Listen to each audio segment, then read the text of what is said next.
On October 23rd, 1956, 200,000 people took to the streets of Budapest to protest an oppressive communist regime. It was a rather unplanned demonstration, and unplanned student protests generally cause the government a little bit of unease. So the secret police got antsy and they started shooting and killing the unarmed students on the streets. They left, gathered arms, and came back for guerrilla warfare. Thus, the revolution of 1956 had begun. I wrote a book about it. It's also about my grandfather who escaped after the revolution at 16 years old. It's called Young Men Go West, and there are links to it in my linktree. I have been rather inactive on this app, if you have not noticed, because I'm mostly on TikTok, where I have more followers and more of a platform, so more interaction, and long-form videos are not generally my thing, but TikTok may or may not kick the boot, so I might be over here more.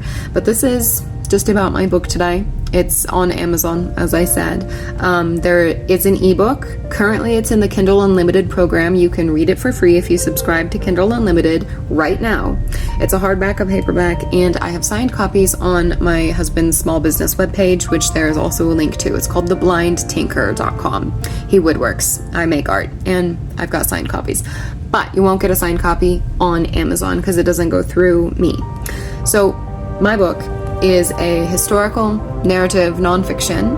It is about the revolution and the ensuing refugee crisis after the revolution, because 190,000 Hungarians left on foot because of the revolution, and my grandfather was one of them. That refugee crisis was the largest crisis that was handled so effectively by the international community. It is wild how quickly everybody jumped to the rescue to help the Hungarians, because they were an underdog. They were an anti-communist underdog, and during the Cold War, that's the kind of propaganda that we needed. So America brought over almost 38,000 Hungarian refugees, and my grandfather was one of them. I actually started this book like 7 years ago, and I wrote it from my grandfather's perspective in the present point of view, but I am not a 16-year-old boy escaping Hungary in 1956, so it was really weird.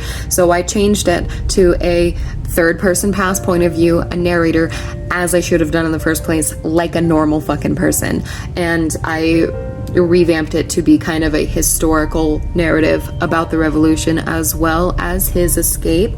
So it is much more than about my grandpa, but this is my heritage. These are my people, and I've literally never been proud of my heritage until I began researching the freedom fighters and how teenagers just took up arms against the Soviets.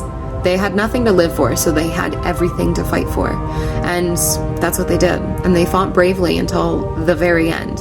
And those of you who won't like my book, tankies. Yeah, a tankie's not going to like this, because they don't understand that the Soviet Union didn't actually practice communism, and they idolize them, even though they are fascist adjacent genocidal maniacs. If you are a fascist, you're probably not going to like it as well.